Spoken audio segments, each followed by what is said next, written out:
Imagine a man who could read the stars like a book, a man who built the first Muslim astrolabe, risked his life to save knowledge from a deadly storm, and spent his final breath whispering La ilaha illallah under the open sky.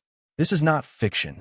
This is the forgotten Muslim scientist whose work changed the world.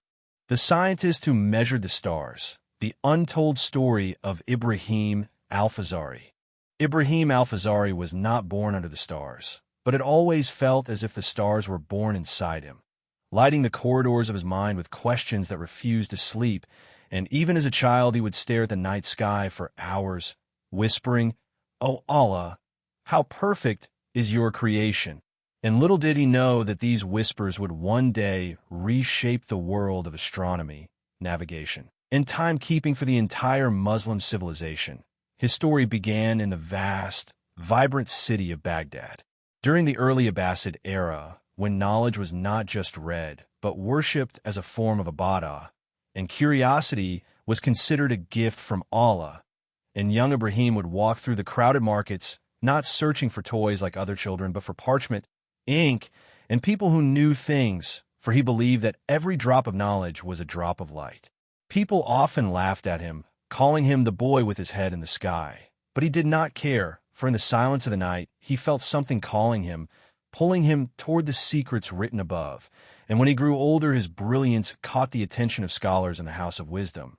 Bayt al Hikmah, the greatest scientific institution the world had ever seen, where Muslims, Christians, and Jews worked side by side, translating ancient texts, exploring mathematics, and decoding. The universe, stepping into that place for the first time, felt like stepping into a dream woven from paper, ink, and divine inspiration. And Ibrahim's heart beat with a rhythm he had never felt before, for he knew he belonged there. He dedicated himself to understanding the movements of the sun, moon, and stars, and he would often climb high rooftops long before dawn, shivering in the cold while watching the horizon glow faintly with the first light of far, whispering, "Guide me, Ya Allah, to measure your signs the way you want them to be measured." And Allah guided him indeed, for his mind was sharp, his patience endless, and his adab with knowledge was like a fragrant garden everyone admired. He began working on complicated astronomical instruments, and though most people said such things were impossible, Ibrahim believed in what he could not yet see.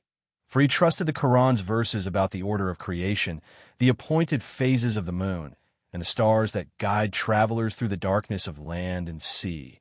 And these verses were not just words to him, but living truths. Years passed, and he created the first known astrolabe in the Islamic world, a device that could tell time, direction, the position of stars, and even help travelers determine where they were on Earth. And when he held his completed astrolabe for the first time, he cried, for he felt he'd found a bridge between the heavens and the earth, between human effort and divine signs, and people began to call him the one who brought the stars closer. Despite his success, Ibrahim remained humble, often telling his students, "Knowledge does not come from a mind alone.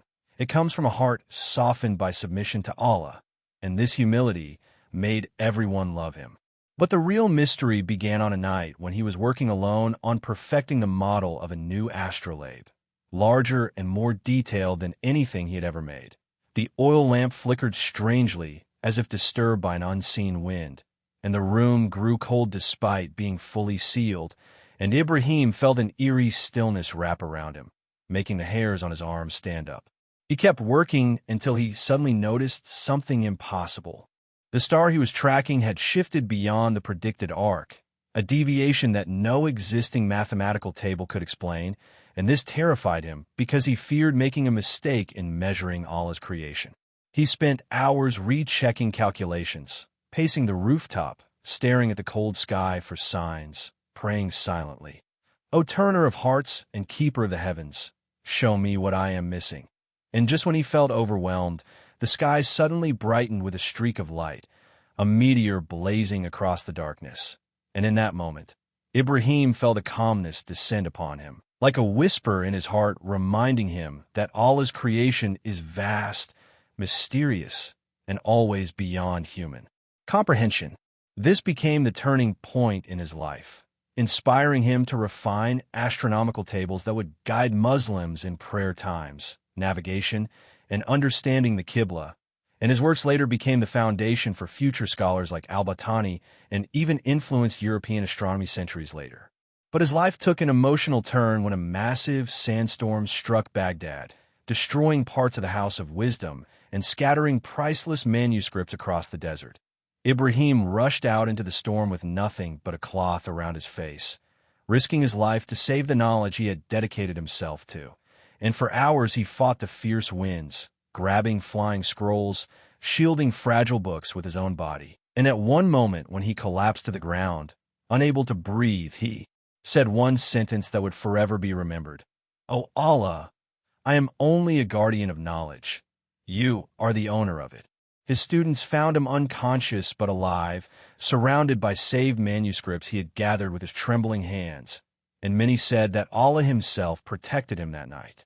Even as he grew old, Ibrahim continued teaching, working, and worshiping, never letting pride enter his heart. And one of his final joys in life was seeing his students build improved versions of his astrolabe, proving that knowledge is a sadaqah yariyah that outlives its owner. On the last night of his life, he sat on his rooftop again, watching the stars he had spent decades studying, whispering the Shaidah with tears in his eyes. "There is no God but Allah." And he passed away peacefully, leaving behind a legacy shining brighter than the constellations he loved.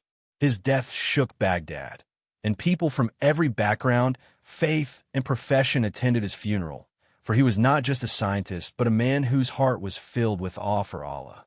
Today his name remains hidden from many textbooks, but his influence lives silently inside every compass, every astronomical chart, every calculation of prayer time, and every journey guided by the stars.